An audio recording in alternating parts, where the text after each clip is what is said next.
Qui se souvient de la parole que j'ai donnée à la fin d'année, suite à ce temps de conquête et d'expansion que nous avons mené pendant quelques mois? À la fin de l'année, j'avais donné une parole directive suite à cette conquête. Qui se souvient?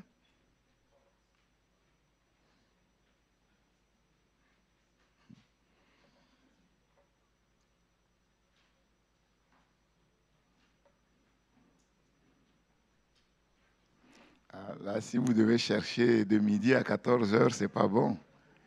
Comment voulez-vous que Dieu puisse agir si vous ne savez pas ce que Dieu a dit qu'il va faire? Comment? Chaque année, je donne une directive, une parole directive, une ligne directrice par rapport à l'année. Bien sûr, outre les paroles prophétiques que Dieu nous a données, j'ai donné une parole claire à la fin de cette année, avant que je ne parte à la retraite spirituelle. Quelle est cette parole?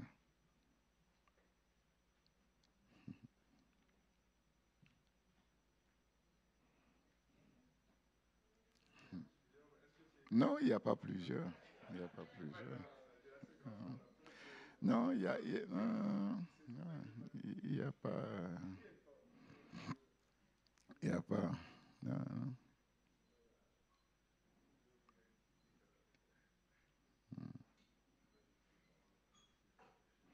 C'est en quelque sorte sur ça qu'on a conclu, que j'ai conclu. Et donc, vous voyez, c'est compliqué. C'est très compliqué. Si déjà les paroles directrices, vous ne les mémorisez pas, vous ne les gardez pas, et les autres enseignements, alors, c'est difficile. Donc Dieu a des problèmes avec nous à cause de cela. Et justement, c'est ce qu'on va voir. Parce que le propre de l'être humain, c'est d'oublier facilement Dieu et les choses de Dieu. Lent à comprendre, lent à croire, mais facilement, il oublie les choses de Dieu. Et c'est ça qui pose problème. C'est ça qui pose problème. Donc nous sommes sur ce thème ô combien fondamental, important, atteindre le sommet de Dieu pour atteindre mon propre sommet.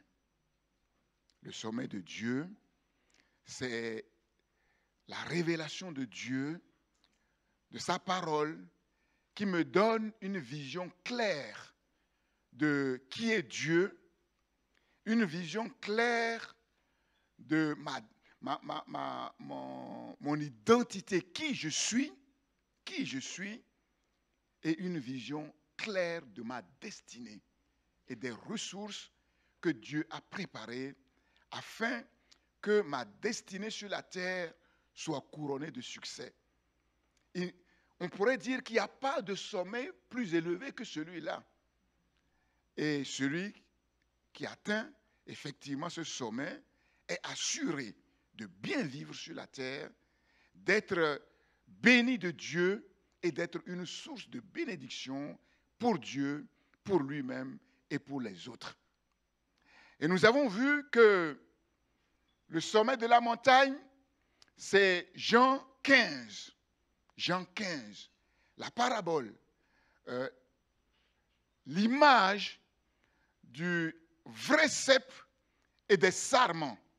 L'image du cep et des sarments. Le cep nous a parlé, nous avons vu l'importance du vigneron et le vigneron va continuer de nous parler. L'importance du vigneron est ô combien cruciale, fondamentale. Le travail du vigneron, c'est l'émondage.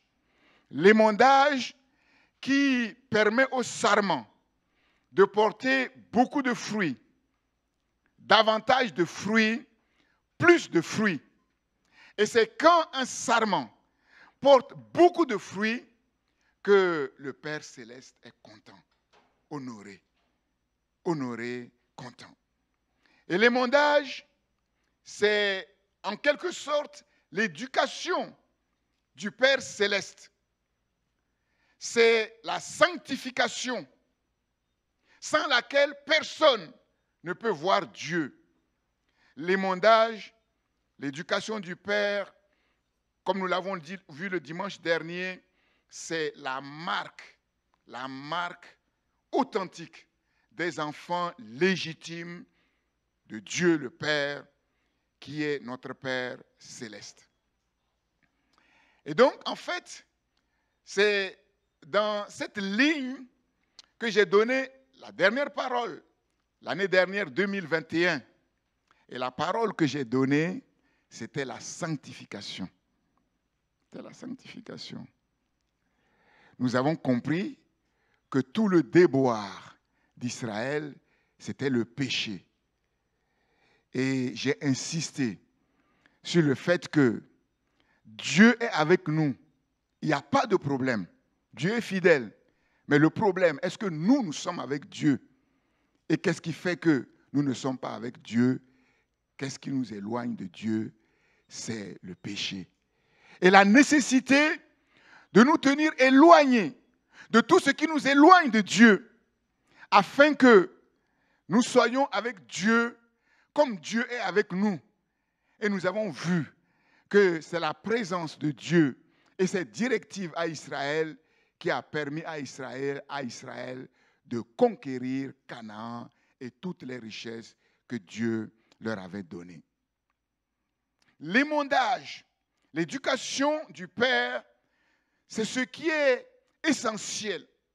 Ce qui est essentiel sur la terre, ce qui est essentiel pour un être humain, c'est son éducation. C'est son éducation. Tu as beau avoir les meilleurs dons, tu as beau avoir les meilleurs talents, mais ces dons et ces talents ne te serviront quasiment à rien si tu es mal éduqué. Et nous savons que les enfants qui sont mal éduqués ont peu de chances de réussir. Tôt ou tard, c'est la catastrophe. De la même manière qu'une jeune plante qui commence à pousser, si on ne met pas un tuteur pour que cette plante puisse grandir droitement, elle va se pencher et elle va finir par, je dirais, mourir d'une certaine manière, ne pas grandir convenablement, ne pas croître convenablement pour porter convenablement du fruit comme cela se doit. L'éducation, c'est fondamental, c'est essentiel. Et c'est l'éducation qui fait d'un être humain un humain. C'est l'éducation qui fait d'un être humain un humain.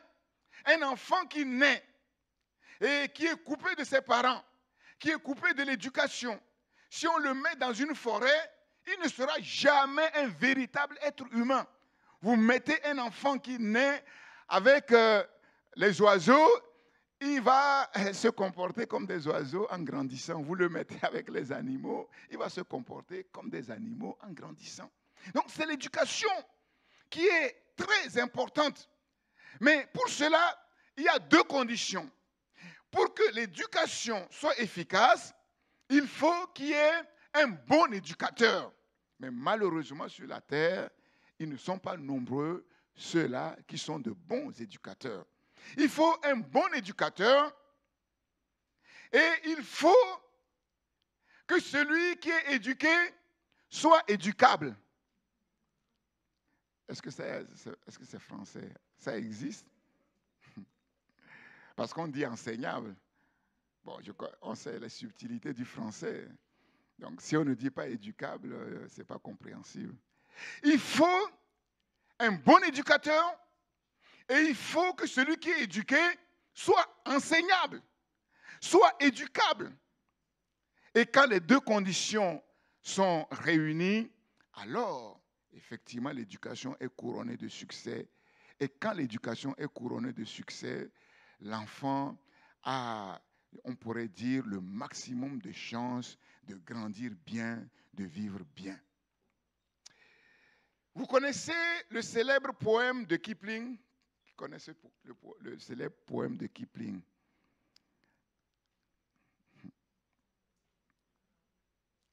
L'anglo-indien, le célèbre écrivain anglo-indien qui s'appelle Kipling. Personne n'a jamais entendu parler du célèbre.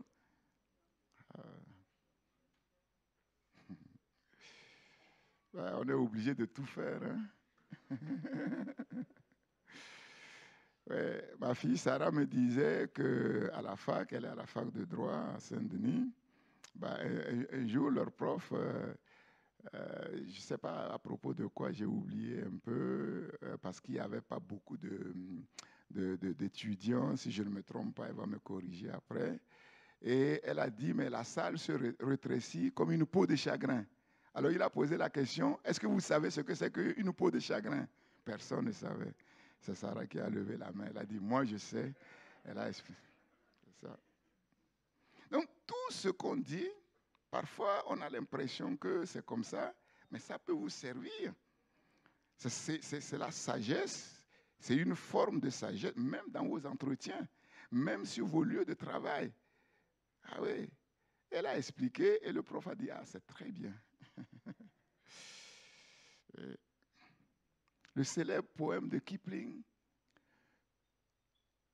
la conclusion, ça finit par une phrase, « Tu seras un homme, mon fils ». Vous n'avez jamais entendu parler de ça? On va le lire. On va le lire. Je vais le lire pour vous. Tu seras un homme, mon fils. Normalement, c'est le but de chaque parent. De chaque parent. Faire de nos enfants des hommes. Quand on dit un homme, c'est comme une fille, c'est pareil. Vraiment, de vrais hommes, de vraies femmes. Tous les êtres humains qui sont sur la terre, sont-ils des hommes? Non. Non. Dans le reportage, je regardais le reportage de la guerre en Syrie, il y a un homme, quand il voyait la destruction, il a dit, mais comment un être humain peut détruire comme ça, froidement, son prochain? Pour quelle raison? Pour quelle raison? Le monde est-il peuplé? On parle de 6 milliards d'êtres humains sur la Terre. Ces 6 milliards d'êtres humains, sont-ils des êtres humains? Non. Moi, je réponds non. Des bipèdes, la plupart, oui. C'est-à-dire des êtres qui marchent sur 2 pieds. Tu seras un homme, mon fils. Je lis. Si tu peux voir détruit l'ouvrage de ta vie et sans dire un seul mot, te mettre à rebâtir. Ça vous rappelle quelque chose, un film? Ou perdre en un seul coup le gain de 100 parties, sans un geste et sans soupir. Quelqu'un a-t-il vu le film Le Retour de Martin Gray, ou Au nom de tous les miens? Terrible. Cet homme qui a tout perdu.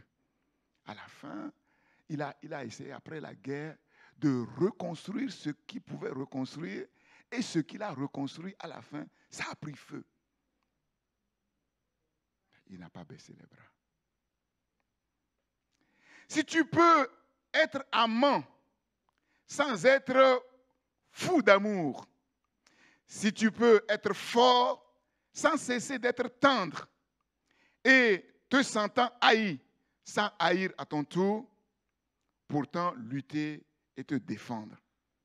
Si tu peux supporter d'entendre tes paroles travesties par des gueux, des gens méchants, pour exciter des sots, et d'entendre mentir sur toi, leur bouche folle, sans mentir toi-même d'un mot.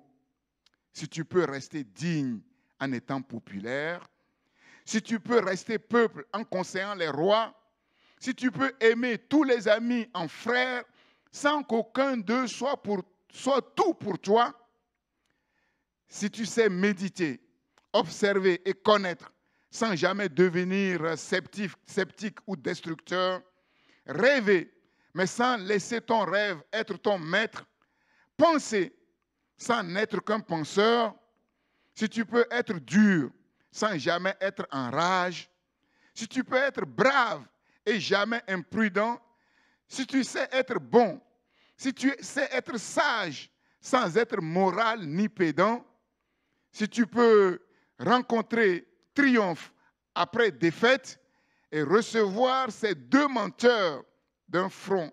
Donc le triomphe parfois est un menteur. La défaite aussi peut être un menteur. Et parce que derrière le triomphe peut cacher une grande défaite et la défaite peut cacher un grand triomphe. Et recevoir ces deux menteurs d'un même front, si tu peux conserver ton courage et ta tête, quand tous les autres les perdront, alors, je m'arrête là. Qu'est-ce que vous pensez de tout ça? Comment? Mais parle fort, je n'entends pas. Plein de sagesse. Est-ce que quelqu'un a un autre commentaire? Comment? Alors tu es selon le cœur de Dieu. Quelqu'un a-t-il un autre commentaire? Oui.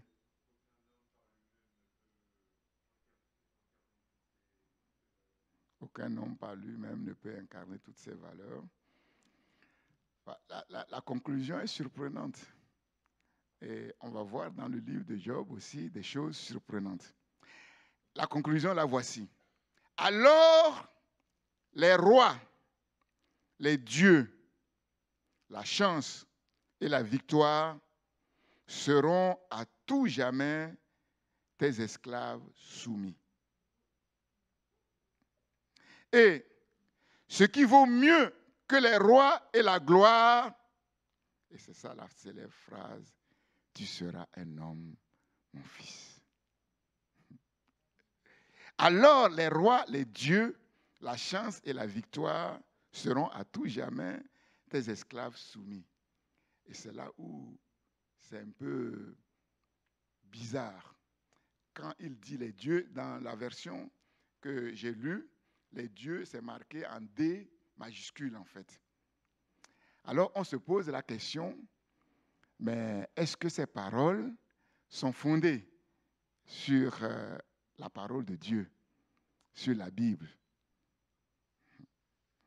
Quoique, effectivement, tout ce qu'il a dit semble être sagesse. Mais est-ce que tout ce qui paraît sagesse est sagesse? J'ai essayé de chercher pour voir s'il était chrétien.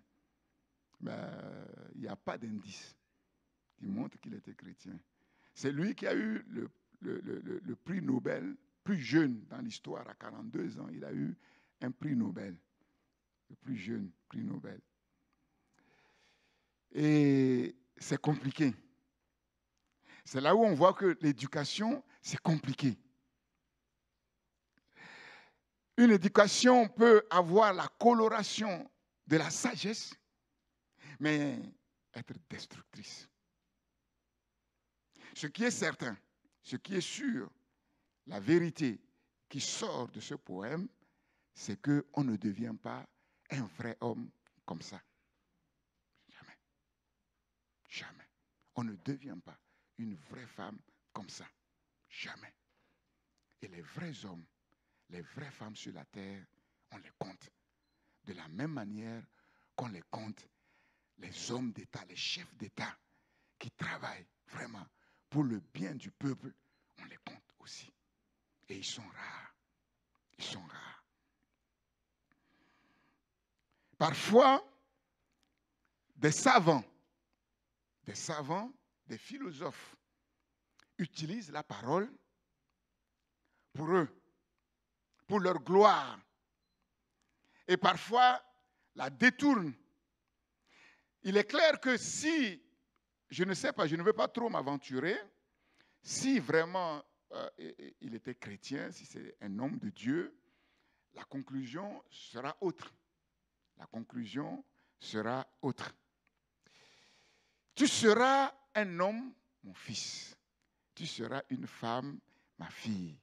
Ce qui est certain, c'est le vœu et le désir suprême de Dieu pour chacun de ses enfants, pour chacun de ses fils, pour chacune de ses filles. Dieu dit dans sa parole, soyez des hommes. Soyez des hommes. Ces hommes qui changent l'histoire, qui font l'histoire, qui sont à même de changer favorablement le cours de l'histoire.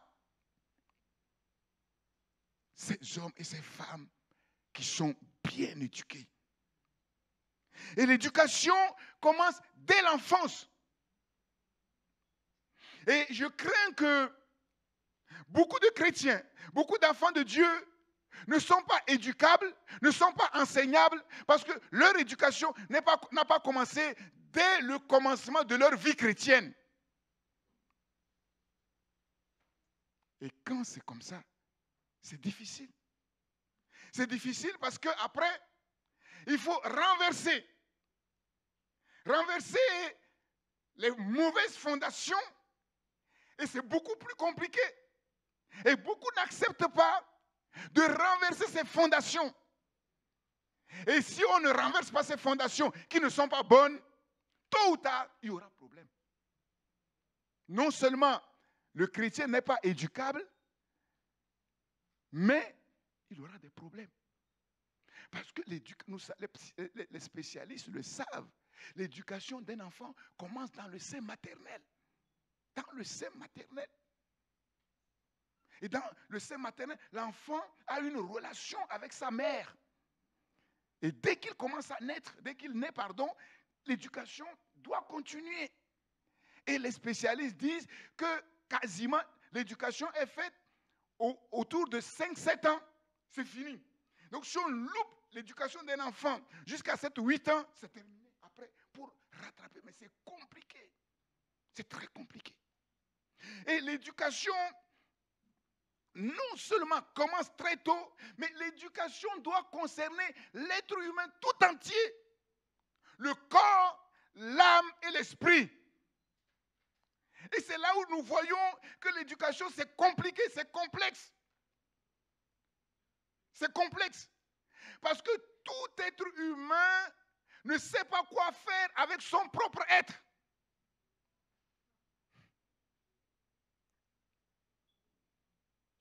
Quand j'avais participé à la réunion d'ouverture de l'école PSB à laquelle mon fils Néhémie était avant d'aller aux États-Unis, le directeur de l'école a dit, nous sommes là pour vous donner des connaissances, pour vous enseigner à faire. Mais en ce qui concerne l'être, nous ne sommes pas capables de faire quoi que ce soit. Nous sommes incapables.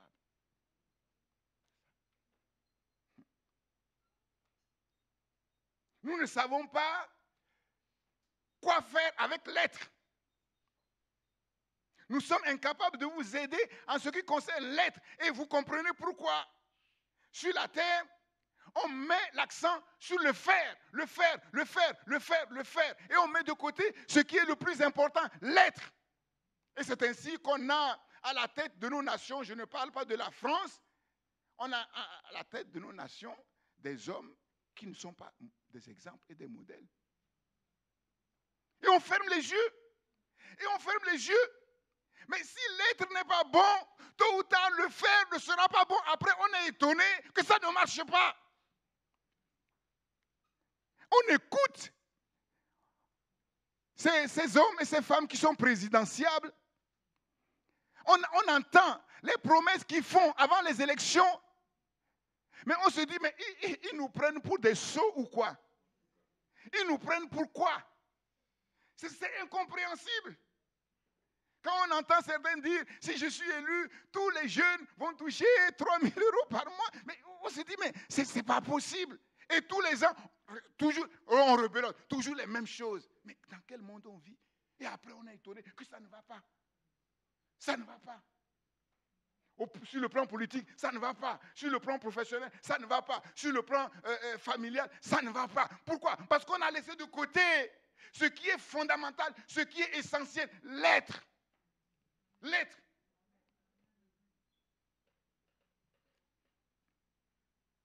Luc chapitre 2, verset 52.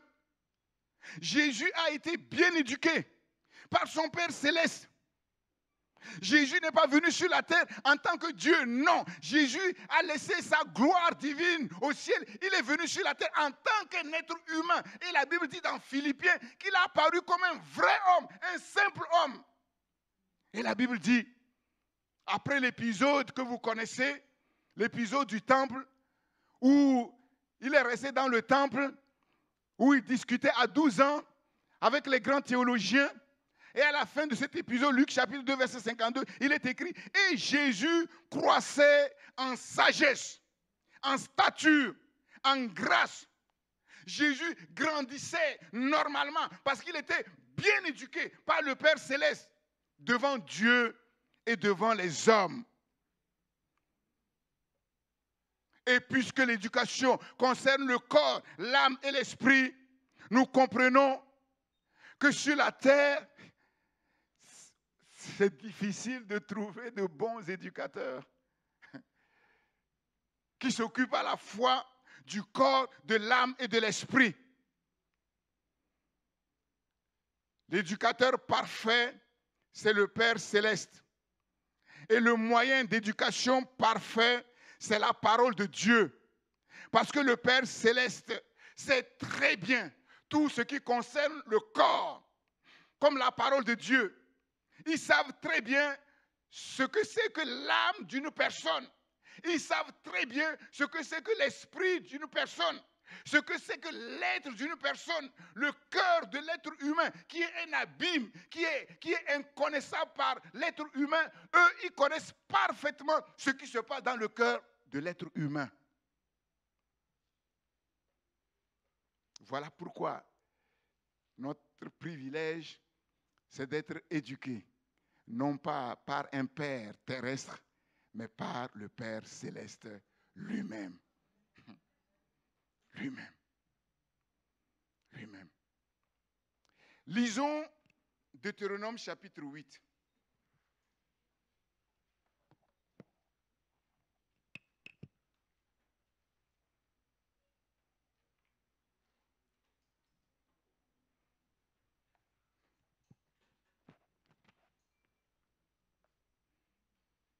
Deutéronome chapitre 8. Tout le livre de Deutéronome est un livre pédagogique d'éducation. Deutéronome chapitre 8. Vous observerez et vous mettrez en pratique tous les commandements que je vous prescris aujourd'hui, afin que vous viviez, que vous multipliez et que vous entriez en possession du pays que l'Éternel a juré de donner à vos pères. Souviens-toi de tout le chemin que l'Éternel, ton Dieu, t'a fait faire pendant ces 40 années dans le désert, afin de t'humilier et de t'éprouver pour savoir quelles étaient les dispositions de ton cœur et si tu garderais ou non ses commandements. Il t'a humilié, il t'a fait souffrir de la faim et il t'a nourri de la manne que tu ne connaissais pas et que n'avaient pas connu tes pères, afin de t'apprendre que l'homme ne vivra pas de pain seulement, mais que l'homme vit de tout ce qui sort de la bouche de l'Éternel. Ton vêtement ne s'est point usé sur toi, et ton pied ne s'est point enflé pendant ces 40 années. Reconnais en ton cœur que l'Éternel, ton Dieu, te châtie comme un homme châtie son enfant. Comme nous l'avons dit à propos de Hébreux chapitre 12 le dimanche dernier. Tu observeras les commandements de l'Éternel ton Dieu pour marcher dans ses voies et pour le craindre.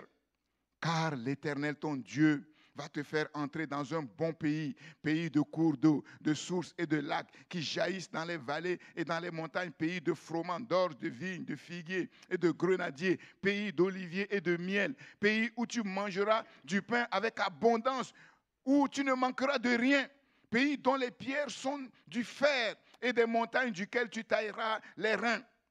Lorsque tu mangeras et te rassasieras, tu béniras l'Éternel ton Dieu pour le bon pays qu'il t'a donné. Garde-toi d'oublier l'Éternel ton Dieu, au point de ne pas observer ses commandements, ses ordonnances, ses lois que je te prescris aujourd'hui.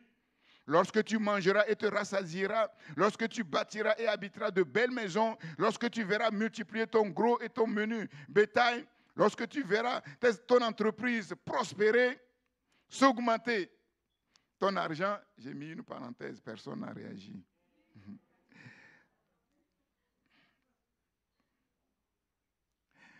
Et s'accroît tout ce qui est à toi, prends garde que ton cœur ne s'enfle et que tu n'oublies l'Éternel ton Dieu qui t'a fait sortir du pays d'Égypte, de la maison de servitude, qui t'a fait marcher dans ce grand et affreux désert où il y a des serpents brûlants et des scorpions, dans des lieux arides et sans eau, et qui a fait jaillir pour toi de l'eau du rocher le plus dur, qui t'a fait manger dans le désert la manne inconnue à tes pères, afin de t'humilier et de t'éprouver pour te faire ensuite du bien. Garde-toi de dire à ton cœur, ma force et la puissance de ma main m'ont acquis ces richesses. Souviens-toi de l'Éternel ton Dieu, car c'est lui qui te donnera de la force pour les acquérir afin de confirmer, comme il le fait aujourd'hui, son alliance qu'il a jurée à tes pères. Si tu oublies l'Éternel ton Dieu et que tu ailles auprès d'autres dieux, si tu les sers et te prosternes devant eux, je vous déclare formellement aujourd'hui que vous périrez. Vous périrez comme les nations que l'Éternel fait périr devant vous, parce que vous n'aurez point écouté la voix de l'Éternel, votre Dieu. Amen. Amen. Le désert comme moyen d'éducation. Le désert aussi, parfois comme moyen de châtiment.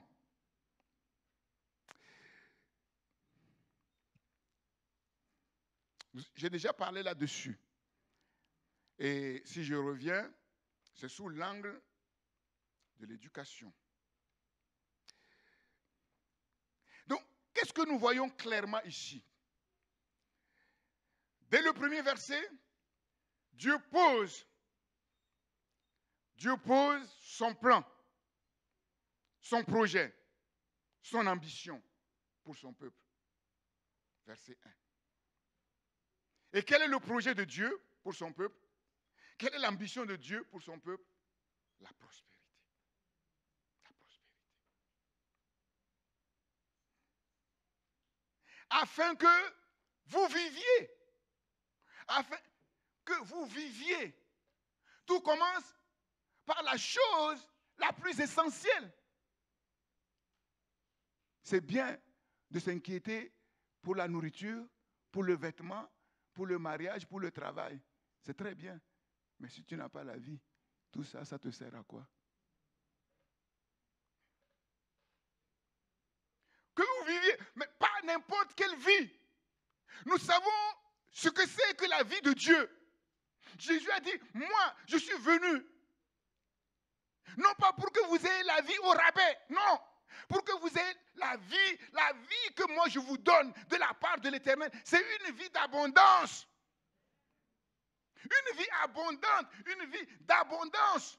C'est de ça qu'il s'agit ici. De telle manière que celui-là qui reçoit vraiment cette vie, avant même de recevoir quoi que ce soit, avant d'avoir ceci, avant d'avoir cela, il est déjà bien.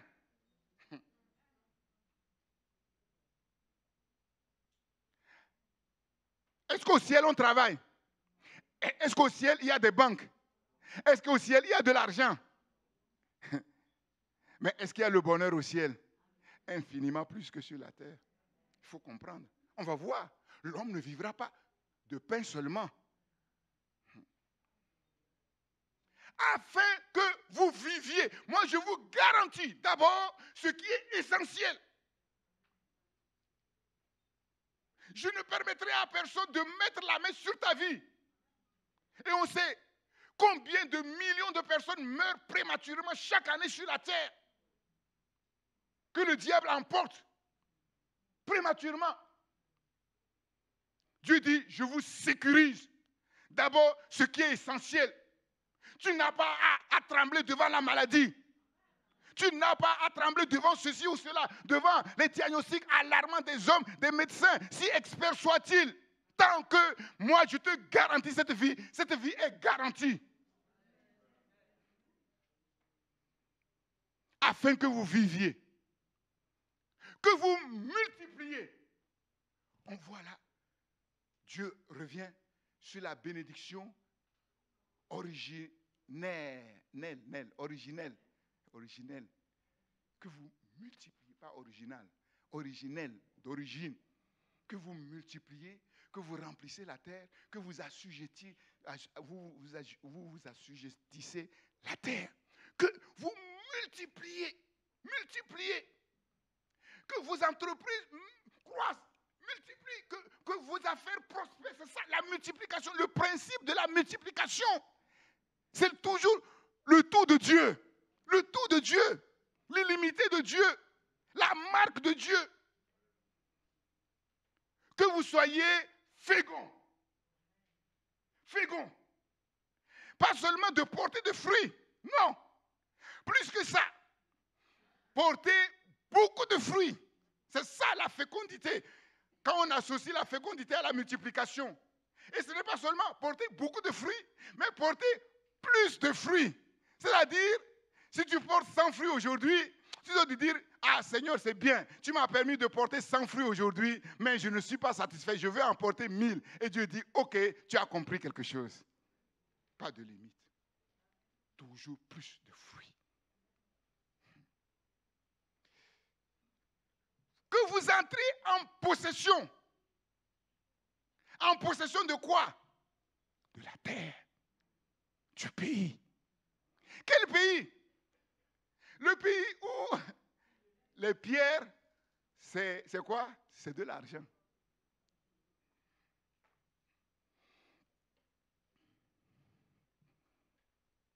Tu mangeras et tu te rassasieras. Une chose, c'est d'avoir de l'argent. Une autre chose, c'est de pouvoir en profiter.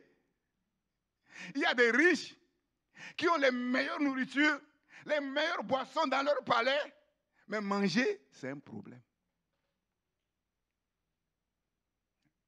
Mais Dieu dit, tu vas manger, tu seras bien rassasié, tu vas avoir l'appétit. Comprenez bien ce que Dieu est en train de dire. Vous savez, moi quand je prie devant la nourriture, je dis, Seigneur, non seulement tu nous donnes toutes choses pour que nous puissions en jouir, mais c'est toi qui nous donnes le goût pour apprécier ce que nous mangeons. On va voir. L'être humain considère les avantages, les bénéfices, les bénédictions que Dieu lui donne comme quelque chose de normal.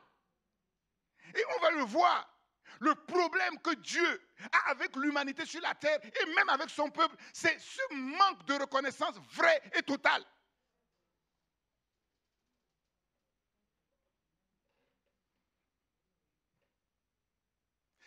C'est déjà quelque chose de bien de manger. Vous savez, les yaourts là, que nous, on prend ici comme ça, là, mécaniquement. Tu prends ce même yaourt, tu vas dans un village, en Afrique, en Asie, en Papouasie, tu donnes à un enfant, tu t'assois pour le regarder manger, tu vas voir comment, toi-même ça te donnera envie de manger, mais quand tu vas manger, tu n'apprécieras pas comme lui l'apprécie.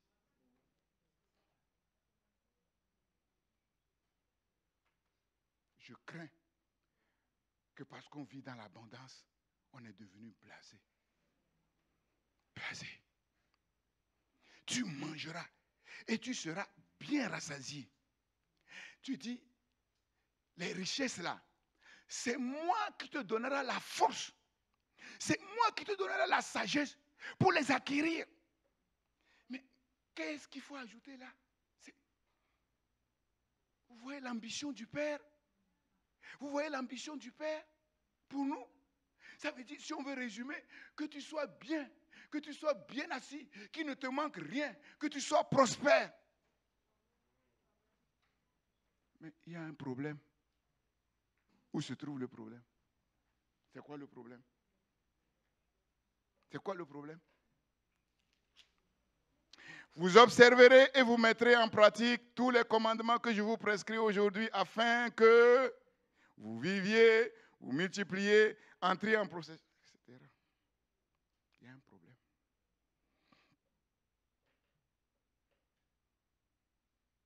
Le problème, c'est que la petite condition que Dieu a placée avant toute chose, il y a problème. Il y a problème.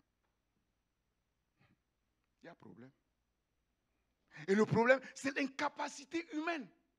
La faiblesse humaine, la faiblesse de l'être humain à écouter bien Dieu, à comprendre ce que Dieu lui dit et à le traduire dans ses actes et dans ses comportements. Vous avez vu, je vous ai posé tous la question.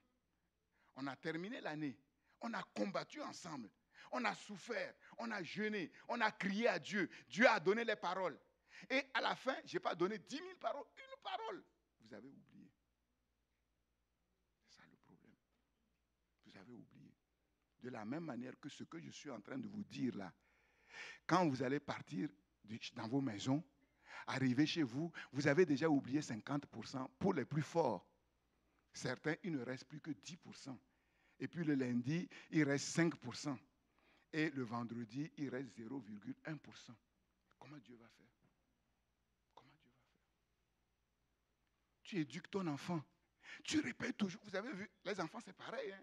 On est obligé de répéter toujours les mêmes choses, les mêmes choses, les mêmes choses. Si à la fin, ça ne rentre pas, le résultat sera comment? Négatif. Négatif. Voilà pourquoi, malheureusement, dans ce siècle présent, les parents ne se reconnaissent pas dans leurs enfants. Les parents ne se reconnaissent pas dans ce qu'ils efforcent de leur communiquer. Et quand ils voient leur comportement, ils se disent, mais ce comportement, ça vient d'où? Ça vient d'où? L'être humain est si prompt à tendre l'oreille à gauche, à droite, sur les réseaux sociaux, sur les écrans, sur ceci, cela, et ils les captent bien. Mais ce qu'on leur dit à la maison pour leur bien, là, ça ne rentre pas. Ça ne rentre pas. Et vis-à-vis de Dieu, malheureusement, le peuple de Dieu se comporte ainsi. Et on a vu qu'à cause de cela, le projet de Dieu pour Israël, la première génération n'a pas pu entrer. Ils n'ont pas pu. Ils ont rejeté la parole de Dieu. Ils ont méprisé la parole de Dieu. Tout le temps, murmure, murmure, lamentation, lamentation. Il est arrivé un moment, Dieu dit, basta, ceux qui ont murmuré contre moi 10 fois, c'est terminé. Vous n'entrerez pas à Canaan. Et malheureusement, c'est tous, sauf 2, Josué et Caleb, les seuls qui ont pu conduire le peuple dans les choses que Dieu a dit qu'il allait donner au peuple. L'éducation n'a pas réussi. L'éducation dans le désert n'a pas réussi. Ils n'ont rien appris dans le désert. Ils ont souffert, mais ils ont refusé le plan de Dieu. Ils ont refusé les voies de Dieu. Ils n'étaient pas d'accord avec ce que Dieu était en train de faire. Ils étaient plus intelligents que Dieu. Ils étaient plus sages que Dieu. Ils savaient plus que Dieu ce qui était bon pour eux-mêmes. Ça a échoué.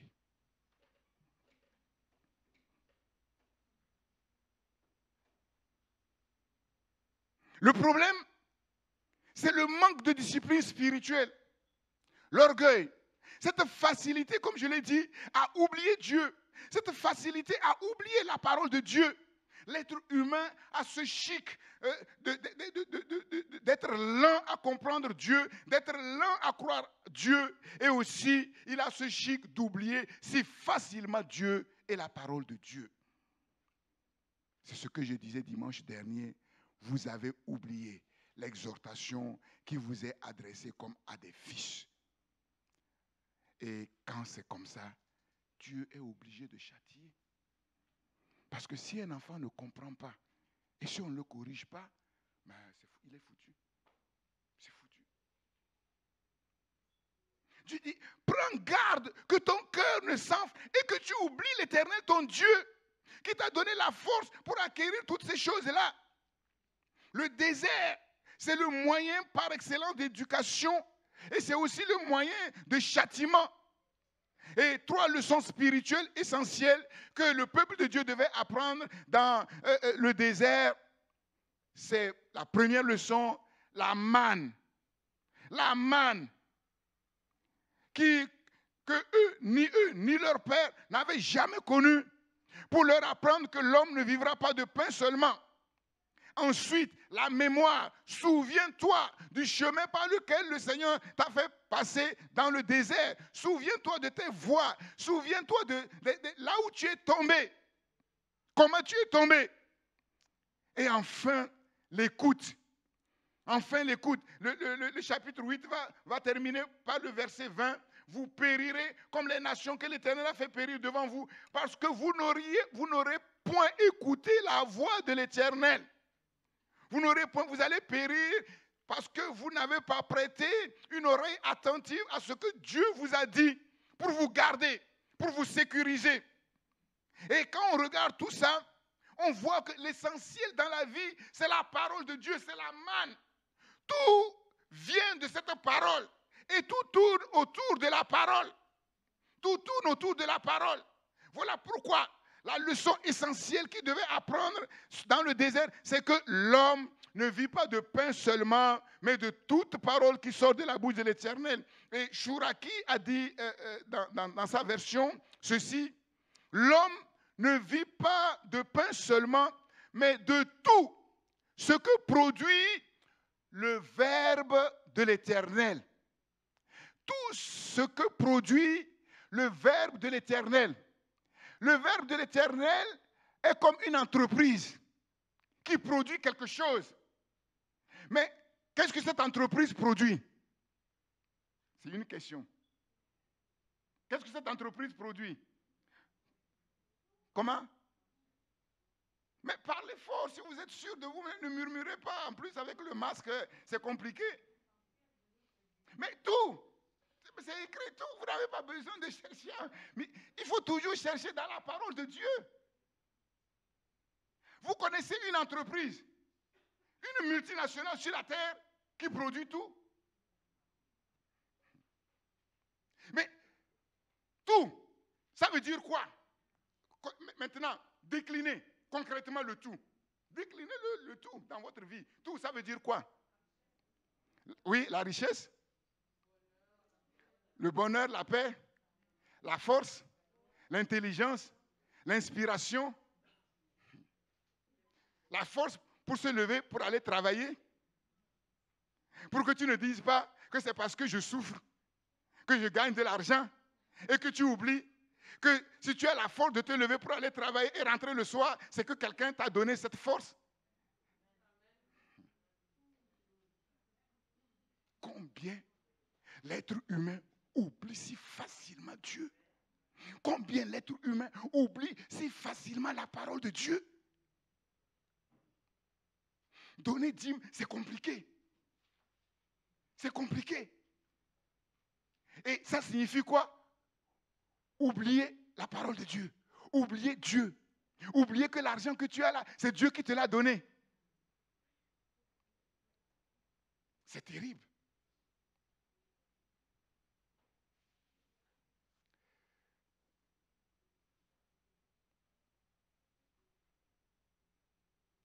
Mais comment faire? Là, il faut que quelque chose change. Si quelque chose ne change pas, Dieu ne changera pas ses plans. Dieu ne peut pas changer ses plans. Dieu a posé son plan. Dieu a posé ses projets. Et il dit, moi je vais l'accomplir sûrement. Mais pour que je l'accomplisse, voilà ce que tu dois faire. Mais ce que tu dois faire, tu peux compter sur moi pour que je te donne la force, pour que tu puisses le faire, pour que moi je puisse faire ma part. Mais si on ne fait rien, Dieu ne fera rien. Si on ne fait rien pour corriger, ce qui fait qu'on oublie si facilement Dieu et la parole de Dieu, ça va être compliqué.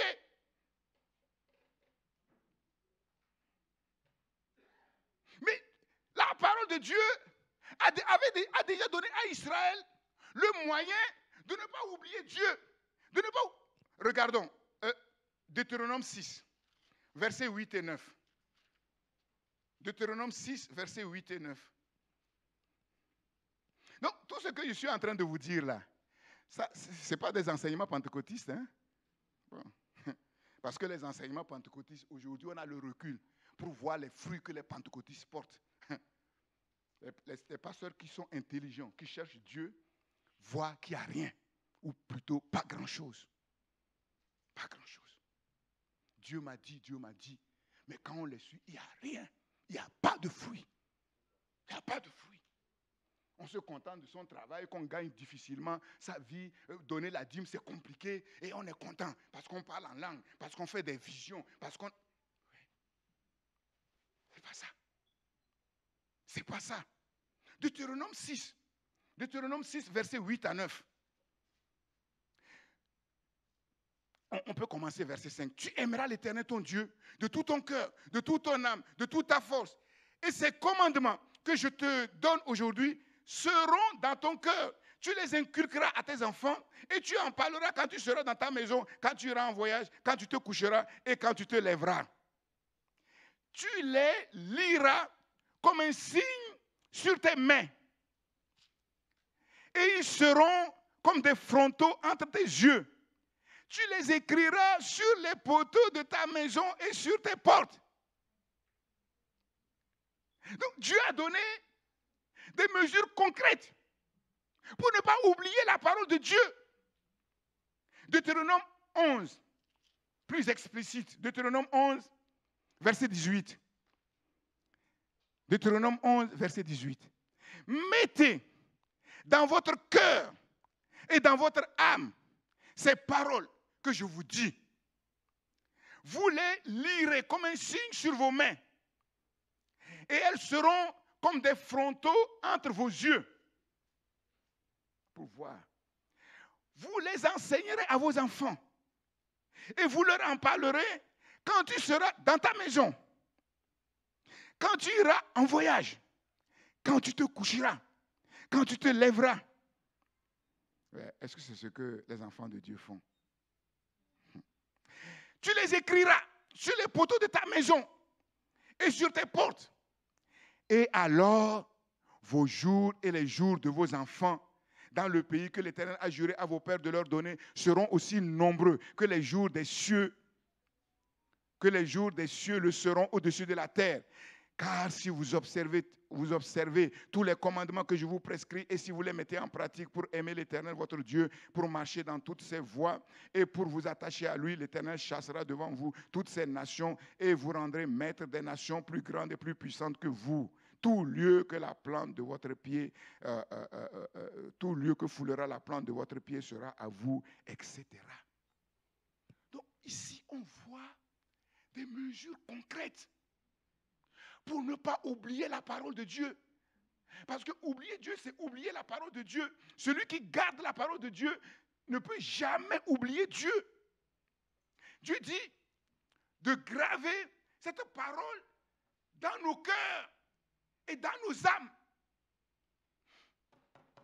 Si la parole de Dieu ne demeure pas dans le cœur d'un être humain, dans le cœur des enfants de Dieu, mais il est une proie facile devant les mensonges du diable, devant les raisonnements du diable. Son cœur est faible dans vos âmes. Si la parole de Dieu n'est pas gravée dans nos âmes, alors le chrétien est un chrétien sentimentaliste, un chrétien émotionnel.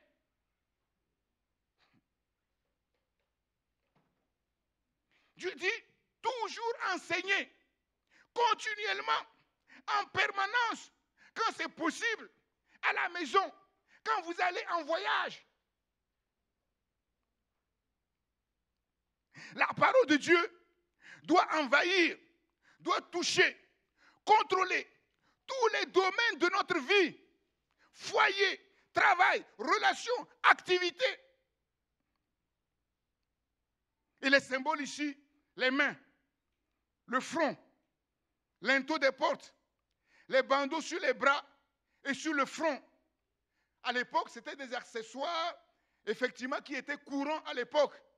Ça veut dire qu'à notre époque, nous devons utiliser les accessoires, les choses courantes pour nous aider à ne pas oublier Dieu, à ne pas oublier la parole de Dieu si notre mémoire a tendance à flancher. Toutes ces choses nous enseignent la discipline pour nous focaliser sur la parole de Dieu, la chose essentielle sur la terre, dans la vie, au risque de manquer le but. Les commandements de l'Éternel doivent être la marque caractéristique des enfants de Dieu. Ils doivent déterminer leurs actes, les mains. Ils doivent orienter leur comportement, les yeux. Ils doivent orienter toute leur vie. L'homme ne vivra pas de pain seulement, mais de toute parole qui sort de la bouche de l'Éternel. Les commandements de Dieu doivent être le cadre, l'environnement de notre vie. Nous devons être complètement imprégnés des commandements de Dieu. La loi de Dieu n'est pas gravée sur des tables de pierre, mais la loi de Dieu est gravée sur nos cœurs. Et c'est ça, c'est cette gravure qui a transformé nos cœurs de pierre en cœurs de chair. Par cette même parole. De telle manière que la parole de Dieu doit être partie prenante de nous-mêmes. Penser, parler, agir selon la parole de Dieu, c'est le seul moyen de ne pas oublier Dieu, de ne pas oublier la parole de Dieu. Mais quand on regarde les chrétiens, ce n'est pas ça. Dans les foyers, les parents, on parle de n'importe quoi, de tout, sauf de la parole de Dieu. De temps en temps, un peu de la parole. Et on est étonné que ça ne va pas. On est étonné que certains même, quand on parle de la parole, on dit, mais toi, tu exagères. Toi, toujours la Bible a dit, toujours la Bible a dit, tu exagères. On te traite pour fou.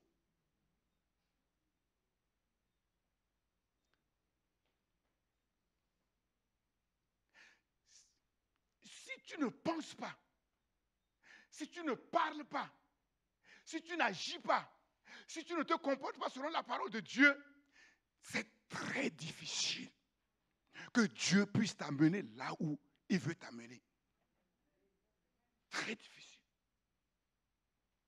Pourquoi? Parce que tu es quelqu'un qui oublie facilement Dieu. Voilà pourquoi certains chrétiens, en fait, ils ont une vie à double, triple vitesse. Ah, quand ils viennent à l'église le dimanche, ils sont spirituels. Il y en a même, dès qu'ils sont sortis de ce local-là, certains croient que l'église, c'est le local. Non, l'église, ce n'est pas le local. Dès qu'ils sont sortis là, quand vous entendez les paroles qui se disent, parfois des insultes qui sortent de leur bouche, on se dit, mais ah, eux là, ils étaient où? Ils étaient dans le même lieu que nous. Ils ont écouté la même parole que nous. Certains sur leur travail, ils sont autres. Ils sont autres. Il y a des chrétiens dans leur fameuse association de villages là, vous les voyez, ils sont dynamiques. Mais quand ils arrivent à l'église, ils sont là comme des gens qui ne connaissent rien. C'est terrible. C'est terrible.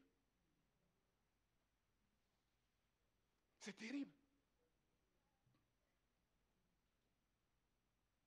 Dieu dit que à la maison, ça doit être la parole. Les discussions doivent tourner autour de la parole. Tout ce que je fais, je le fais à la lumière de la parole. Quand je regarde la télé, je regarde à la lumière de la parole. Tout ce que je fais, j'analyse tout par rapport à la parole. Jamais je me permets de m'aventurer sur quelque chose dont je ne suis pas sûr que la parole de Dieu m'autorise et que je peux corriger avec la parole. Je m'expose. Je m'expose. Je refuse de permettre à mes pensées de penser n'importe comment. Je refuse de permettre à mes émotions, à mes sentiments de sentir n'importe quoi. Jean, mon cœur n'est pas une poubelle. Mon âme n'est pas une poubelle. Et quand on sait que ce que le monde donne, c'est des souillures, moi je ne permets pas. Je ne suis pas un dépotoir. Mais combien de chrétiens ont conscience de cela? Dieu dit, à partir de maintenant, il faut que ça change. Dans ton foyer, dans ta relation avec ton mari, avec ta femme, dans vos relations avec vos enfants, si vous avez vos enfants, ce soit la parole. La parole, vous sortez de l'église, on dit, prions, louons Dieu. Il y en a, il n'arrive même pas à ouvrir la bouche pour dire un mot de remerciement à Dieu. Mais dès que le culte a terminé, on entend du bruit partout. Ce n'est pas normal. Donc quelqu'un qui n'est pas capable de louer Dieu, et après le culte qui est capable de parler, on sait ce qui sort de sa bouche. Parce que si ce qui sort de sa bouche, c'est la parole, quand on dit de louer Dieu, il sera le premier à se lancer à louer Dieu. Chrétien parle n'importe comment, discute n'importe comment. On va dire, ouais, en voyage, oui, dans l'avion, Air France, tu peux discuter de la parole. Où est le problème? Les gens qui discutent, ils discutent de quoi? De la parole. Et quelle parole? Mauvaise parole. Au moins, toi, il y aura au moins quelqu'un dans cet avion qui va dire de bonnes paroles. Et quand ça chauffe, peut-être que c'est cette bonne parole qui va protéger. Comme Paul. Sur le bateau, heureusement que Paul était dans le bateau, sinon le bateau aurait coulé. On croit que les commandants de bord, c'est les hommes, on croit que les commandants de navire, c'est les hommes, mais Paul, il n'était pas batelier, mais heureusement qu'il était, c'est à cause de lui que le bateau n'a pas coulé. Donc toi qui es rempli de la parole, tu es dans un avion, ça chauffe, cette parole peut changer les situations. Cette parole peut changer les situations. Mais le chrétien ne comprend pas. On parle n'importe comment, on pense n'importe comment, on sent n'importe comment. Et après, on est étonné que ça ne va pas. Mais si tu livres tes pensées au diable, si tu livres tes sentiments au diable, tu livres tes émotions au diable, mais après, comment tu veux que ça aille? Parce que Jésus dit, mais que vos paroles soient très peu nombreuses. Tout ça, là, c'est quoi? Que vos paroles soient oui, non. Parce que la sagesse, on n'a pas. On ne connaît pas. Donc avant de parler, il faut remuer 2 fois ta langue. Il faut réfléchir par 2 fois. Qu'est-ce que je vais dire? Ce que je vais dire là, est-ce que ça vient de la parole? Est-ce que Dieu sera d'accord avec moi? Est-ce que ça va faire du bien? Sinon, tais-toi. Et au moins, quand tu ne parles pas, ceux qui ne parlent pas, on les qualifie de sages. Même si tu ne l'es pas.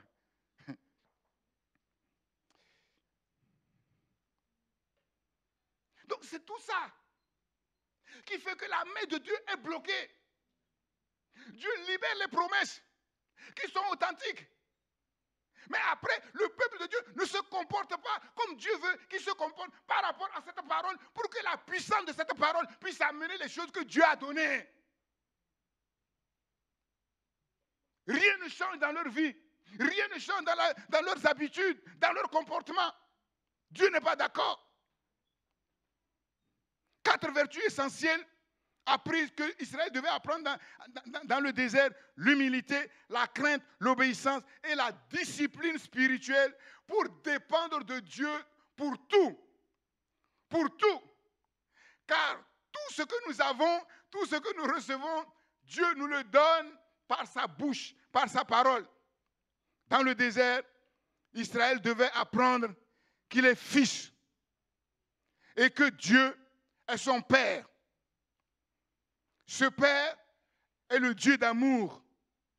Il corrige, il châtie, non pas comme les êtres humains, mais il corrige, il châtie avec équilibre, avec justice, avec précision, avec efficacité. Quand Dieu corrige, quand Dieu châtie, ce n'est pas pour faire mal. Non. Quand Dieu corrige, quand Dieu châtie, c'est pour délivrer son enfant du mal. Sa sévérité n'est pas dirigée contre nous, ses enfants, mais sa sévérité est dirigée contre le mal qui cherche à détruire ses enfants et le diable qui est derrière. Ce Père est le Dieu de providence sans limite. Ils pouvaient s'attendre à lui pour leur nourriture, pour leurs vêtements, pour leurs chaussures, pour leur protection, pour la direction divine, pour la vie, pour la prospérité et pour le bonheur. Si Israël se laisse éduquer, Dieu lui apprendra l'obéissance, la discipline, la dépendance, comme il a fait avec son Fils unique Jésus, qui a appris l'obéissance par les choses qu'il a souffertes. Israël ne manquera de rien. Israël sera prospère, heureux, vainqueur de tous ses ennemis et en particulier du piège de l'idolâtrie. Dans le désert, nous apprenons la discipline qui nous permet de nous souvenir toujours de Dieu en permanence, en tout temps, en tout lieu, en toute situation. Nous souvenir de ce que Dieu fait pour nous, de ce que Dieu a fait pour nous. Et c'est là le devoir de reconnaissance si essentiel dans le royaume de Dieu.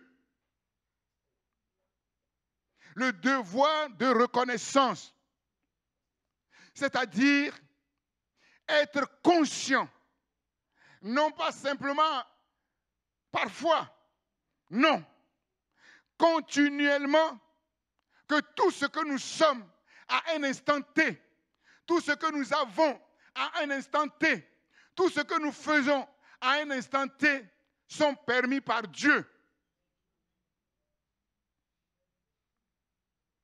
Rendre continuellement grâce à Dieu pour ce qu'il a fait, pour ce qu'il fait, pour ce qu'il donne, afin de ne pas nous attribuer à nous-mêmes la gloire de tout le bien qui nous arrive, afin de ne pas dire c'est à cause de ma force, c'est à cause de mon travail, c'est à cause de mon intelligence, c'est à cause de mes prières, c'est à cause de mes jeûnes, c'est à cause de mes dîmes, c'est à cause de mes offrandes.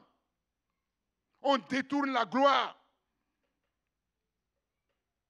Un des plus grands péchés de l'humanité qui a plongé l'humanité tout entière dans les ténèbres, dans le chaos, c'est le manque de reconnaissance à Dieu.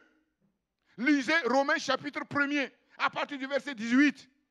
Ayant connu Dieu, ils ne lui ont pas rendu gloire, ils ne lui ont pas rendu grâce. Et à cause de cela, Dieu les a livrés, Dieu les a abandonnés, Dieu s'est retiré.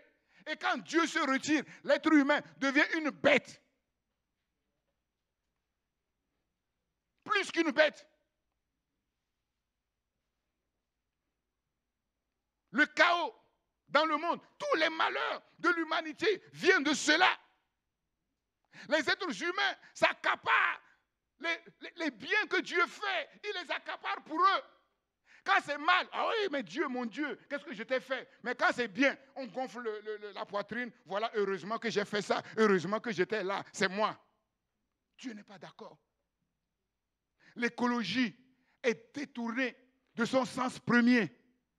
L'écologie est devenue le lieu où on adore la nature. On adore les écologistes, ils adorent les baleines, la mer terre, ou la terre mère. Et on oublie celui qui a créé la terre. On oublie celui qui a créé la mer. Et tout ce qui renferme, le ciel et tout ce qui renferme. Les hommes considèrent que c'est un droit. Un droit. Un droit de respirer. Psaume dit, si Dieu retirait son souffle là, qu'est-ce qu'on va devenir? Tomber. Instantanément. Tomber. Mort. Mort. Comment l'être humain ne peut pas comprendre que personne n'a inventé le vent, le souffle là? Comment l'être humain? Je ne comprends pas comment l'être humain ne comprend pas ça. Je ne comprends pas. Mais si l'être humain comprenait ça, que la chose, c'est pour ça que le projet de Dieu a commencé par la vie. Et la vie, c'est le souffle. La vie, c'est le souffle. Et comme je l'ai déjà dit, quand vous regardez bien, les choses qui sont essentielles à la vie, Dieu les donne gratuitement, heureusement. Sinon, il n'y aura pas 6 milliards d'êtres humains sur la terre. Il y aura, comme certains le veulent, seulement 1500 milliards afin qu'ils soient heureux, plus heureux sur la terre. L'air qu'on respire est gratuit. Si ça se vendait au mètre cube, si les êtres humains pouvaient prendre cet air-là pour le mettre dans les réservoirs et le vendre, il n'y aura pas 1 milliard de personnes sur la terre. L'eau, qui est si indispensable, ce n'est pas le plus cher, heureusement. Et on ne comprend pas. Si l'être humain, comment ces gens-là, qui disent qu'ils sont sages, qui disent qu'ils sont de grands philosophes, comment ils ne comprennent pas que l'air qu'on respire là, ce n'est pas l'être humain qui l'a inventé, mais c'est facile à comprendre. Non, mais peut-être que c'est moi qui ne comprends pas. Mais comment on ne comprend pas ça? Comment? Mais toi qui es enfant de Dieu, si tu le comprends, tu devrais rendre continuellement grâce à Dieu. Même si tu n'as rien, même si ça chauffe, il te donne la grâce de respirer l'air pour être en vie.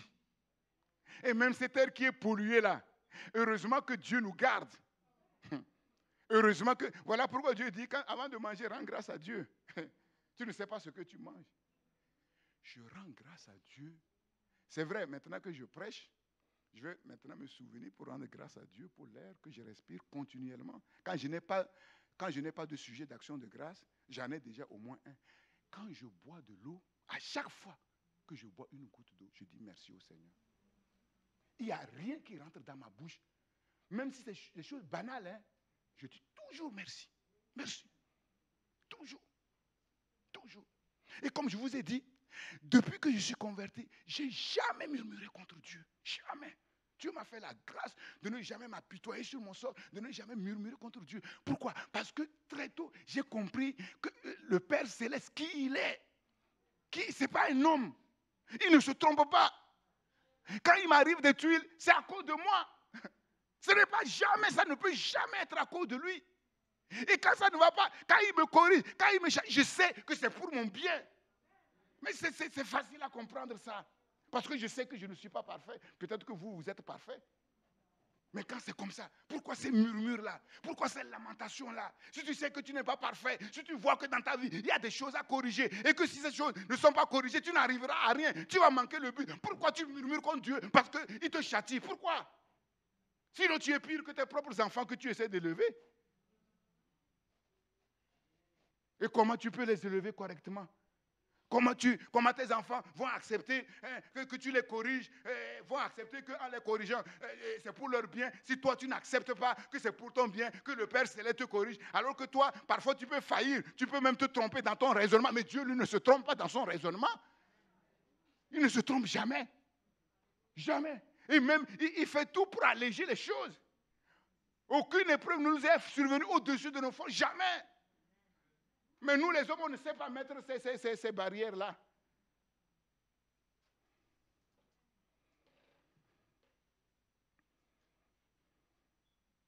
Donc, vous voyez,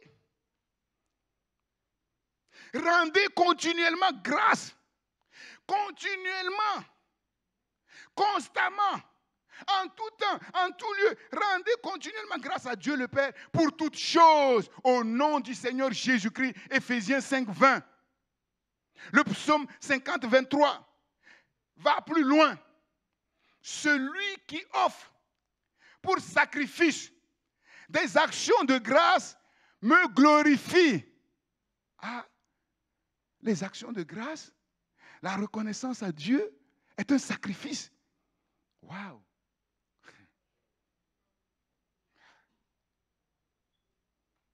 Parfois, c'est le meilleur sacrifice qu'on peut donner à Dieu. Et vous savez pourquoi les actions de grâce sont un sacrifice? Quand tu es dans le désert, quand tu es dans la maladie, tu es dans le chômage, ça ne va pas. De tous les côtés, c'est dur.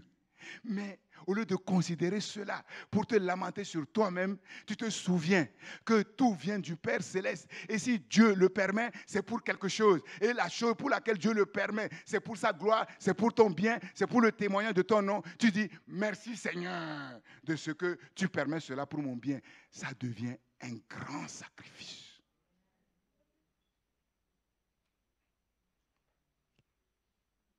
Job 5. Job 5. On va sauter un peu. Job, chapitre 5.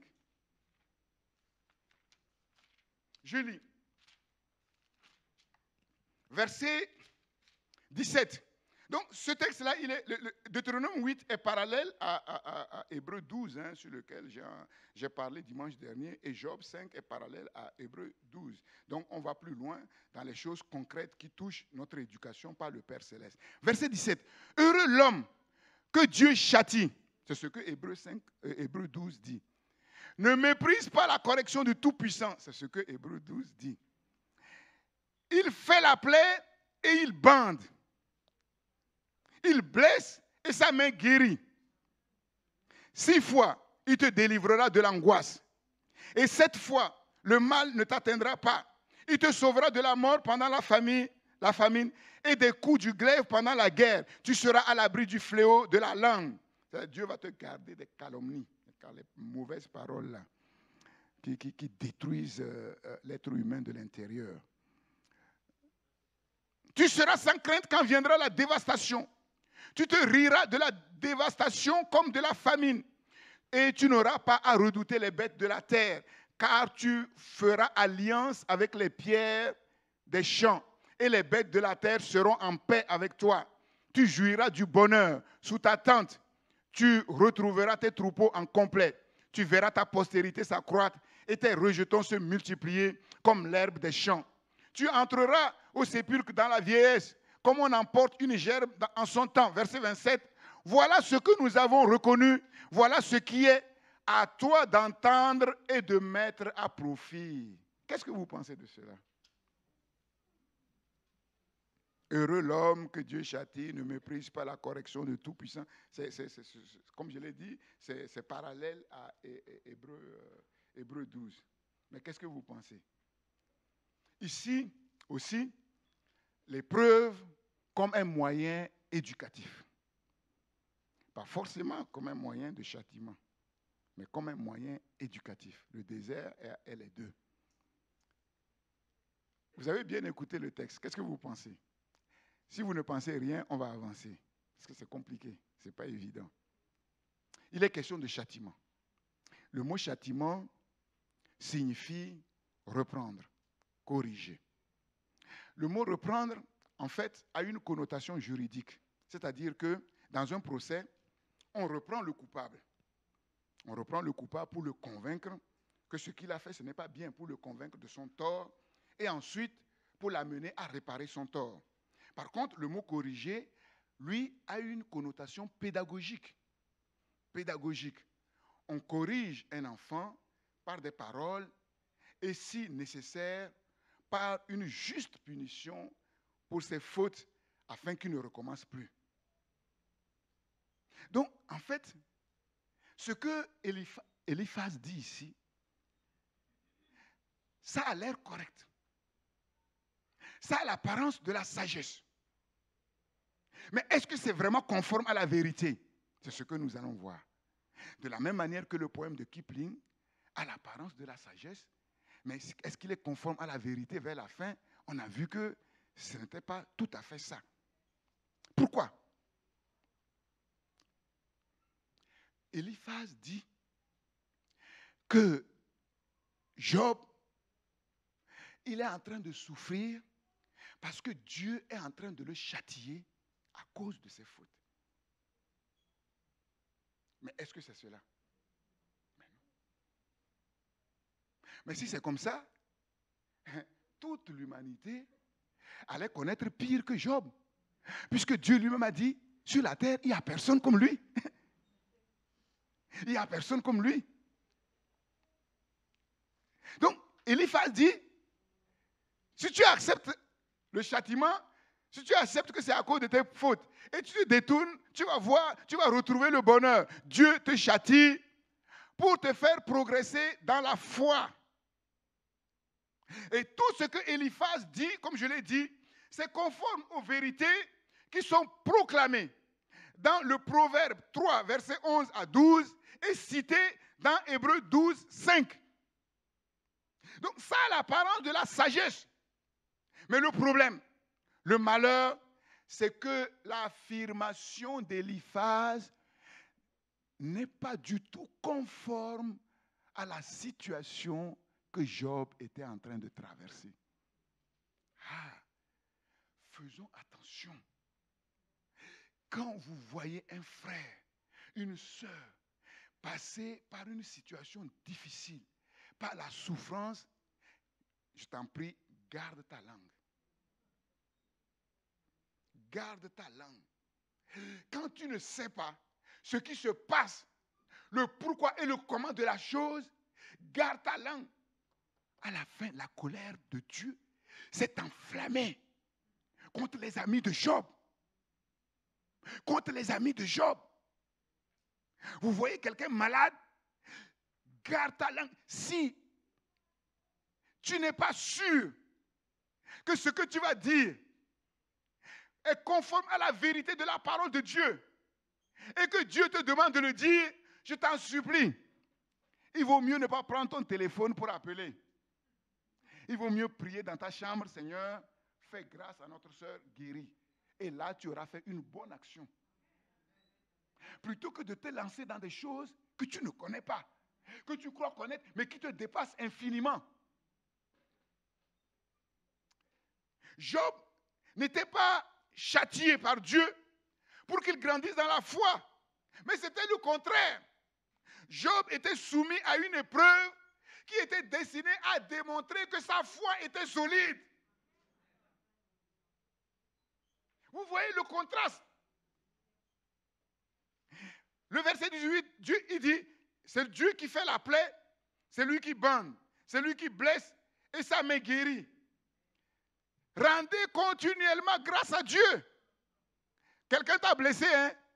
Mais peut-être que tu vas te mettre en rage et là, commencer à dire n'importe quoi. Peut-être que c'est la main de Dieu.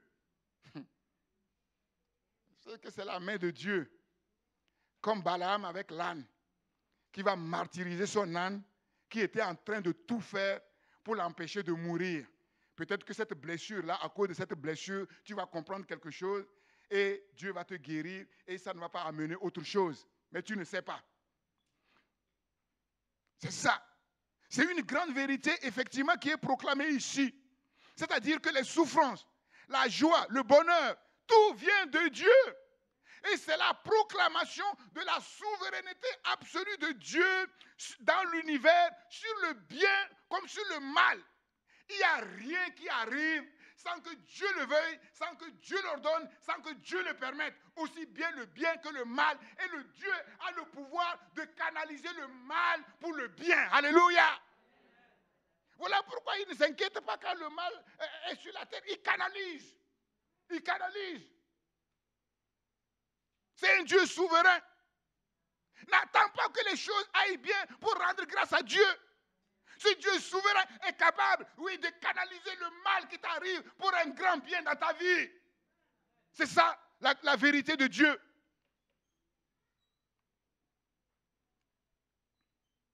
La souveraineté de Dieu dans tout l'univers. La femme de Job qui était une insensée va dire à Job, mais moi je ne comprends pas. C'est quoi ce Dieu-là? C'est quoi ce Dieu-là qui te fait subir ces choses mais inimaginables humainement? Jamais sur la terre, on a vu un homme dans un état aussi pitoyable que toi. Et tu continues à adorer ce Dieu. Mais moi je te dis, maudit Dieu, meurs. Comme ça, ça n'est fini. Tu parles comme une insensée. Nous recevons de Dieu le bien et nous refusons le mal qu'il amène. C'est quoi ça? C'est quoi ça? C'est quoi ça? Donc, je refuse d'être corrigé par Dieu. Je refuse d'être repris par Dieu. C'est quoi? Il faut le comprendre. Verset 19. 6 fois, il te délivrera de l'angoisse. 7 fois, le mal ne t'arrivera point. Ça veut dire quoi? Ça veut dire que Dieu contrôle tout. Toutes les situations sont parfaitement sous le contrôle de Dieu. Dieu est capable d'agir dans n'importe quelle situation. Il n'y a pas une situation sur la terre.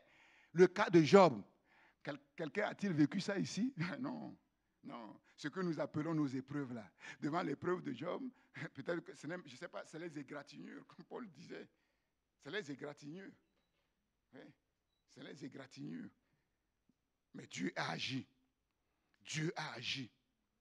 Il est question de pacifier les bêtes sauvages. Et l'expression qui est utilisée dans le mot pacifier, en fait, est liée au mot shalom.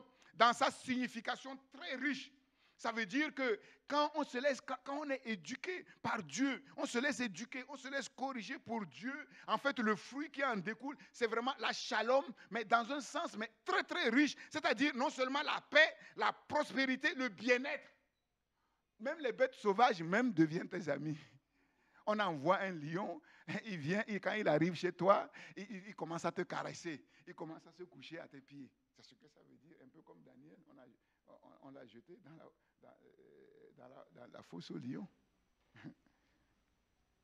C'est ça. Verset 24. Tu jouiras du bonheur.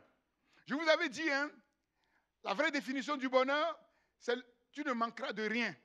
Mais en fait, l'expression qui a été traduite du bonheur, en réalité, c'est tu ne manqueras de rien. Tu ne manqueras de rien. Mais ici, littéralement, le mot hébreu qui a été utilisé, si on veut le rendre littéralement, ça veut dire tu ne manqueras de rien. Ça veut dire tu ne manqueras pas le but. Le but. Tu ne vas pas rater le but. C'est ça. Tout ce que Dieu est en train de faire a un but. Il a un but. Dieu a en place un but là où il veut t'amener. Et tu ne le manqueras pas. Tu ne le manqueras pas. Verset 25. Tu verras ta postérité s'accroître et tes rejetons se multiplier, tout ça. Effectivement, quand on regarde, on voit qu'après ses malheurs, Job a retrouvé sa descendance et en mieux.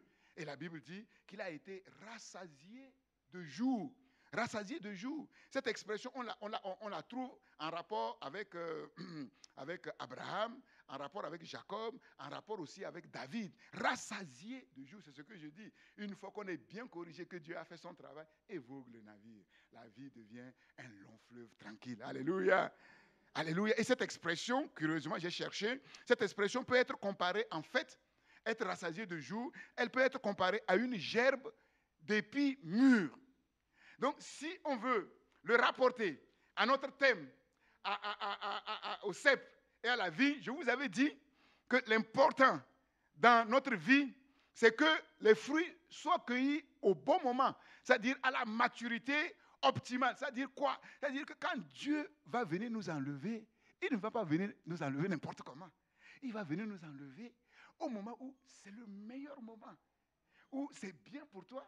C'est bien pour le royaume de Dieu, c'est bien pour les tiens, mais les gens ne comprennent pas ça. C'est pour ça que je dis, quand les chrétiens pleurent sur les chrétiens qui meurent, est-ce qu'ils comprennent quelque chose?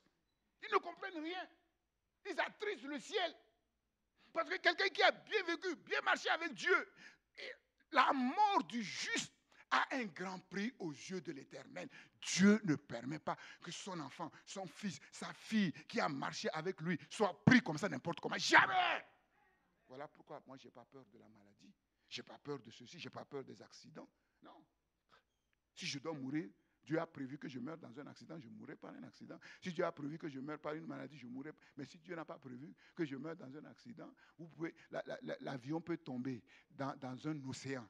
La carcasse va descendre au fond. Dieu va envoyer une baleine qui va me prendre tranquillement, comme Jonas. Jonas, lui, il était désobéissant.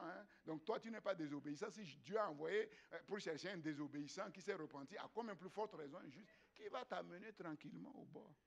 Tu vas lui dire, baleine, est-ce que tu vas aller chercher mes bagages, mes valises? Il va aller. Allez, prends ta valise. Tu peux lui dire, mais s'il y a une valise là qui contient de l'or, amène ça aussi avec toi. Il va faire. Il va faire. Mais quand Dieu commence à bénir quelqu'un, ça ne s'arrête pas. Il va faire. Il va faire. Il n'a pas de limite, il faut le comprendre. C'est ça l'illimité de Dieu. C'est ça. Dieu peut agir pour rétablir. Quelle que soit ta situation, quelle que soit la maladie, quelle que soit la souffrance, quel que soit le problème, Dieu peut opérer le changement. Ça, il n'y a pas de problème. Si tu ne le crois pas, je ne sais pas comment, qu'est-ce qu'il faut te faire? Mais c'est une évidence. Où il est Dieu, où il n'est pas Dieu. Où il est Dieu, où il n'est pas Dieu. Et donc, c'est pour nous une grande consolation quand on traverse le désert. Quand on traverse les souffrances, le changement de situation est possible et même peut être très glorieux. Cependant, malgré ces bonnes paroles, Job s'est mis en colère. Pourquoi? Job s'est mis en colère. Lisez après. Il s'est mis en colère. Colère. Indigné. Il était fou de rage. Pourquoi? Parce que l'hypothèse de base est fausse. Eliphaz est en train de parler de quelqu'un qui est en train de subir le châtiment. Mais Job n'était pas quelqu'un qui est en train de subir le châtiment. Au contraire, on voit que dès le départ, Job s'est humilié sincèrement. L'Éternel a donné, l'Éternel a ôté. Que le nom de l'Éternel soit béni. Il s'est incliné devant la souveraineté de Dieu. Sa femme s'est levée pour l'exciter autrement. Il a dit, niet, il en sera ainsi. Dieu peut renverser toute situation. C'est vrai, c'est incontestable. Mais est-ce que c'est le seul moyen que Dieu a à sa disposition pour agir? Non. Sinon, il ne sera pas Dieu. La sagesse de Dieu est infiniment variée. Dieu parle tantôt d'une manière, tantôt d'une autre. Dieu agit aussi tantôt d'une manière, tantôt d'une autre. On ne peut pas enfermer Dieu. On ne peut pas enfermer Dieu. Dieu n'a pas que cette solution. Dieu n'est pas tenu, obligé d'agir comme Eliphaz semble dire. Eliphaz semble dire, tu souffres, si tu te laisses corriger, voilà ce qui va arriver, tu vas prospérer. Mais c'est faux. C'est faux. L'intervention de Dieu n'est pas automatique. La preuve, c'est que les amis de Daniel ont dit au roi Nebuchadnezzar, nous ne nous prosternerons pas devant la statue. Notre Dieu que nous servons peut nous délivrer. Et même s'il ne nous délivre pas, nous ne nous prosternerons pas. Il faut le comprendre. Je vous ai dit, Hébreux chapitre 11, parmi les champions de la foi, il y en a qui ont refusé la délivrance. Pourquoi? Parce qu'ils cherchaient une récompense plus grande après. Alléluia, il faut le comprendre. Notre vie sur terre n'est qu'un laps de temps. Notre vie sur terre, c'est la préparation pour vivre vraiment la vraie vie qui va venir et qui va durer éternellement. Et les récompenses seront distribuées en ce moment-là. Si quelqu'un oublie et il pense que tout se joue sur cette terre-là, il peut manquer le but. C'est ça. Le psaume 73. Quand le psalmiste a regardé la prospérité des méchants, il a dit non, ça ne va pas. Moi, je suis juste. Je fais tout pour plaire à mon Dieu. Et il ne m'arrive que de la poisse. Il ne m'arrive que de mauvaises choses. Et la Bible dit que son pied était sur le point de flancher jusqu'au jour où il a pénétré dans le sanctuaire de Dieu pour voir les choses clairement, pour comprendre les choses clairement.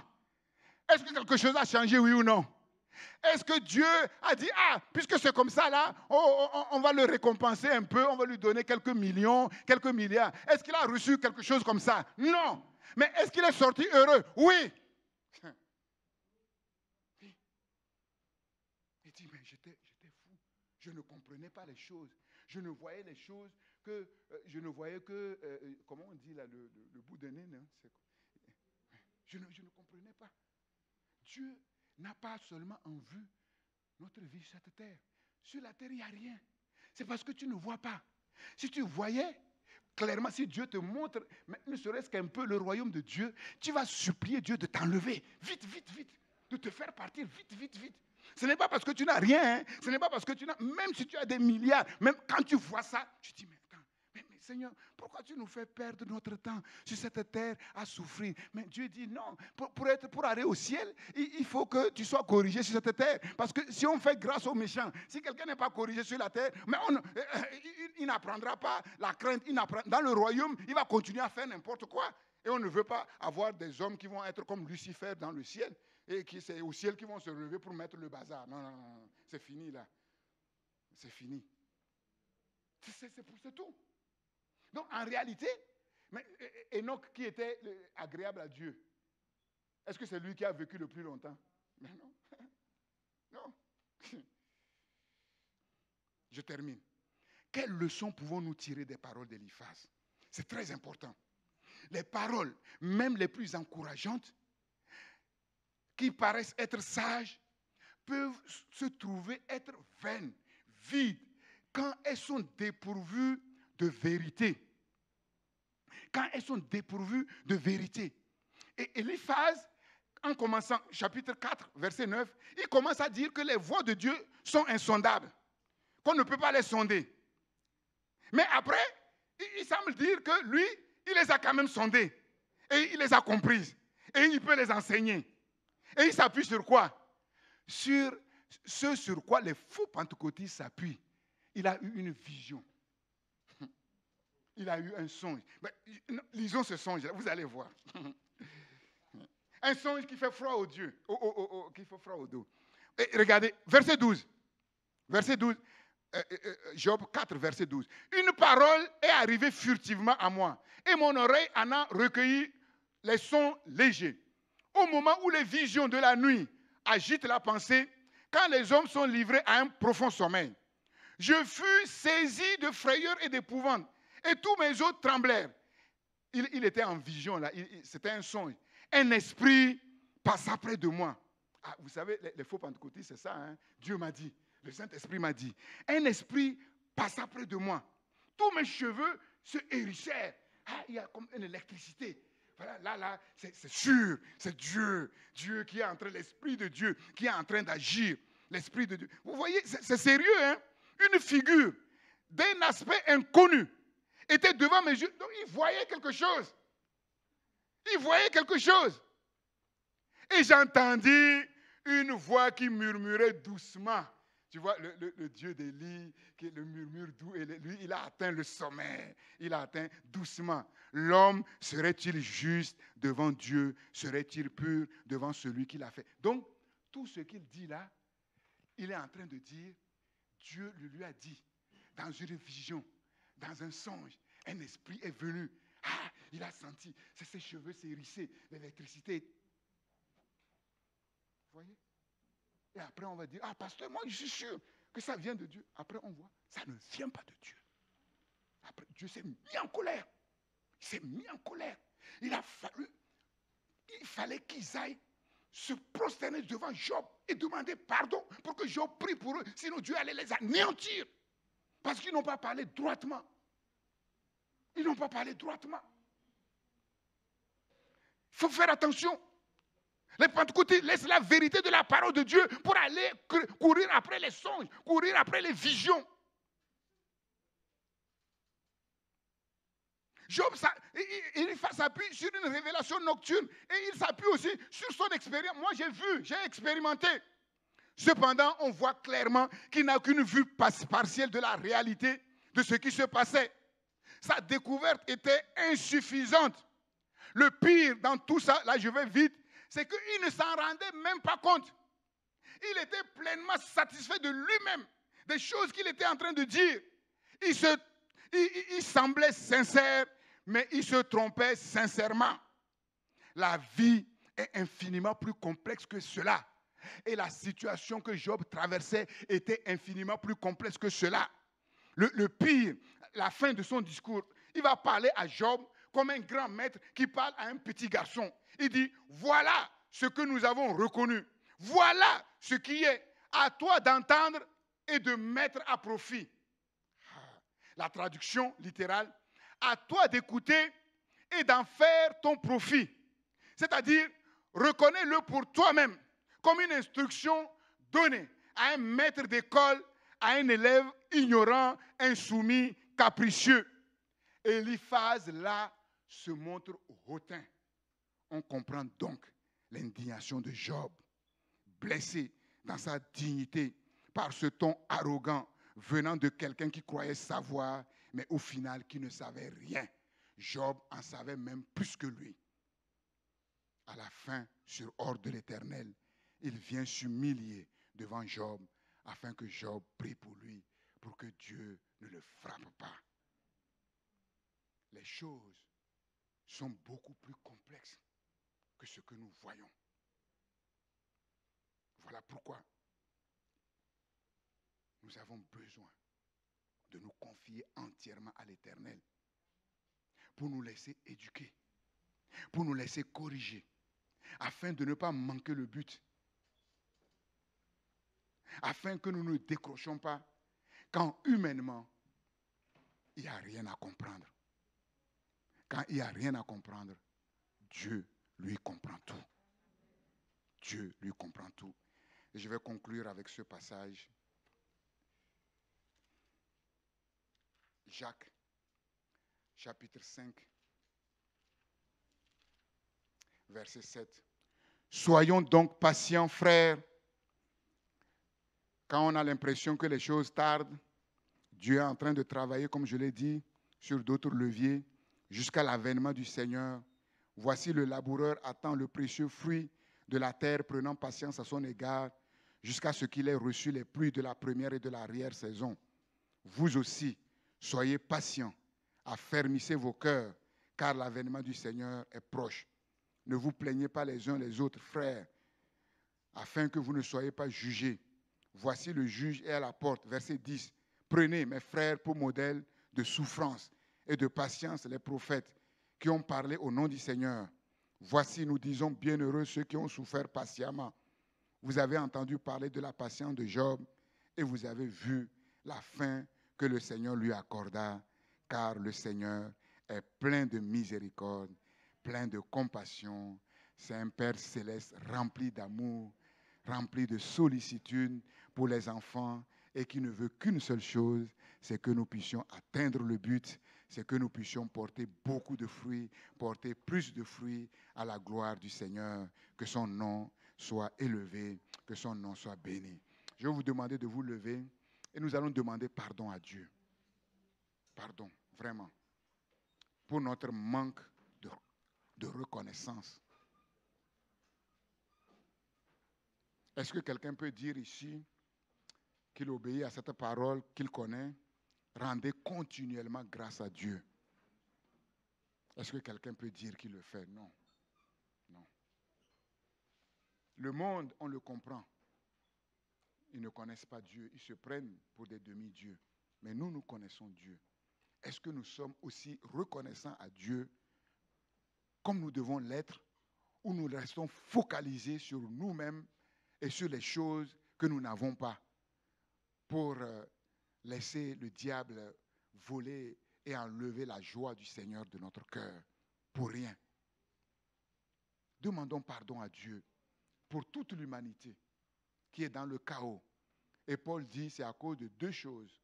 Ils ne glorifient pas Dieu comme ils doivent le glorifier. Ils s'attribuent la gloire de Dieu. Et deuxièmement, ils ne rendent pas grâce à Dieu. C'est-à-dire, ils ne reconnaissent pas que eux-mêmes, tout ce qu'ils sont, tout ce qu'ils ont, toute l'humanité, tout ce qu'elle est, tout ce qu'elle a, l'univers tout entier, la terre, le ciel, la mer, tout ça, ils refusent de reconnaître que tout vient de Dieu. Et Dieu dit non, Dieu ne peut pas être. Vous serez à la place de Dieu, vous serez d'accord? Personne ne sera d'accord dans ça. Tu donnes à quelqu'un et la personne te traite n'importe comment, il t'insulte et il te fait croire que ce que tu lui as donné, c'est lui. C'est incompréhensible. Personne. Et c'est ce qu'on fait à Dieu. Et le pire, c'est que les enfants de Dieu manquent de reconnaissance. Manquent de reconnaissance. C'est ça. Et la reconnaissance, ça se traduit dans beaucoup de choses. Ce n'est pas seulement de dire merci à Dieu, mais de savoir manifester sa reconnaissance au travers des instruments que Dieu utilise pour vous bénir, pour me bénir. Si on manque de reconnaissance, c'est à Dieu qu'on manque de reconnaissance. Qu'on manque de reconnaissance. C'est ça. Tous ces enseignements que je vous donne, combien, quand je suis revenu de la retraite, sont venus me voir pour dire, pasteur, vraiment, on remercie Dieu pour ce qu'il a fait dans ta vie, pour les paroles que Dieu t'a données pour nous donner. Combien? Ils ne sont pas nombreux. Dieu n'est pas. Si vous ne savez pas, vous allez entendre ces choses précieuses-là, ça va vous passer en dessous de la tête. Dieu ne sera jamais d'accord. Il n'approuvera pas. Si vous croyez que c'est un Dieu, vous croyez que c'est facile, tous les ans, pendant des années, tous les ans, partir, je jeûne avec vous, toute l'année.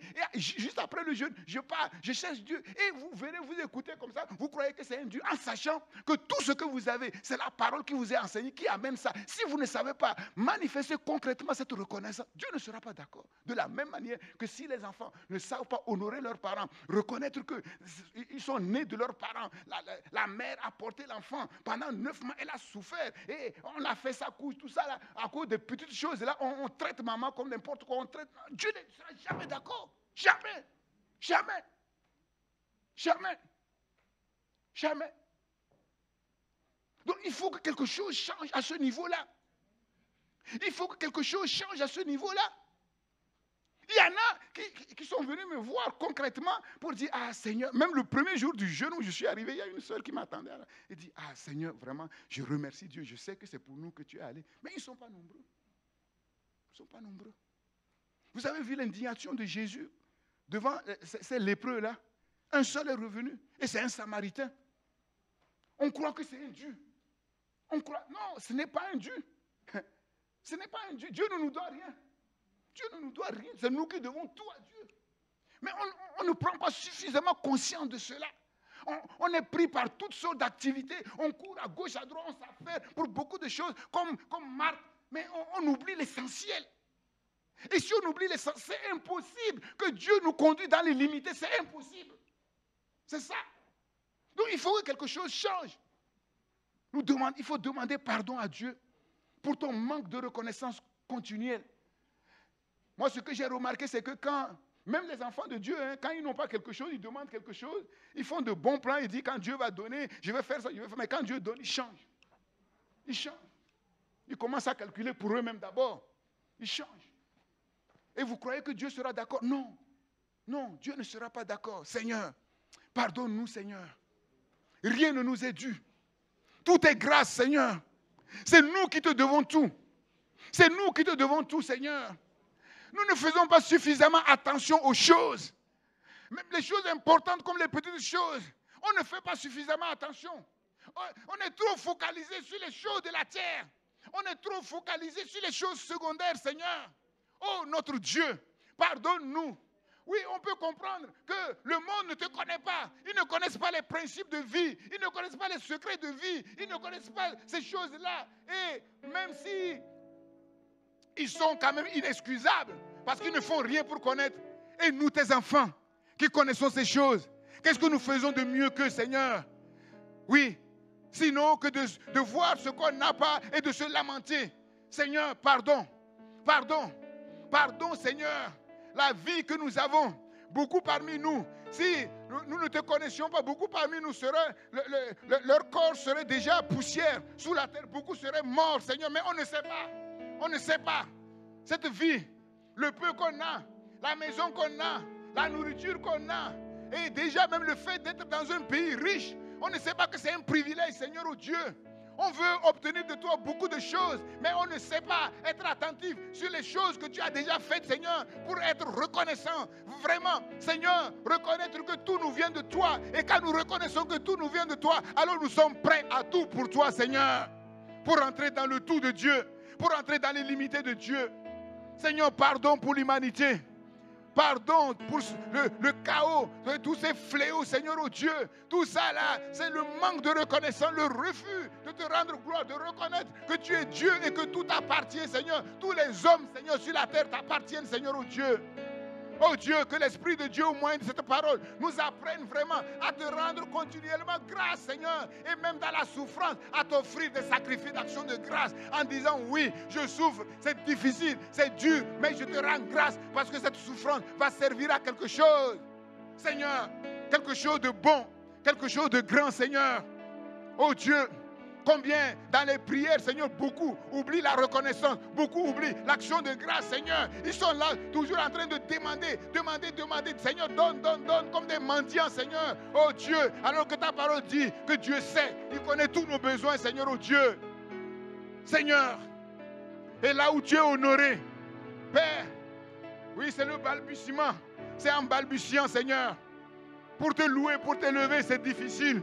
Ouvrir la bouche pour t'élever, pour beaucoup c'est difficile, Seigneur, oh Dieu, c'est pas normal. Père, je te prie, Seigneur, oui, que cette parole soit comme une lumière qui éclaire chacun de tes enfants, Seigneur, oh Dieu, et que cette parole libère quelque chose dans la vie de tout un chacun. Oh Dieu, que les choses changent dans ce sens, oh Dieu de gloire, afin que les choses que tu nous as promis, Seigneur, oh Dieu, puissent s'accomplir, Seigneur, que nous laissons émonder, que nous laissons éduquer, Seigneur, oh Dieu, comme, Seigneur, tu as commencé de le faire avec patience, comme tu l'as fait avec Job. Seigneur, nous connaissons la fin des prophètes, nous connaissons la fin de Job, Seigneur. Oui, nous connaissons toutes ces choses, Seigneur, oh Dieu. Nous n'avons pas d'excuses.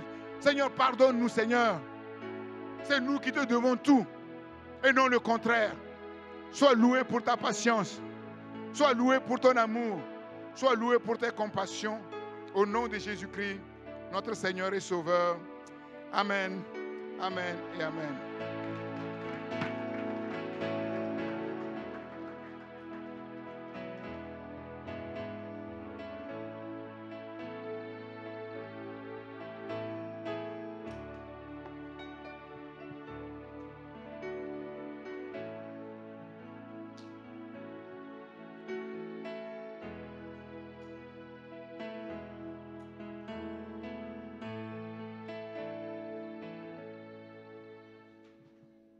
Notre culte en ligne est maintenant terminé.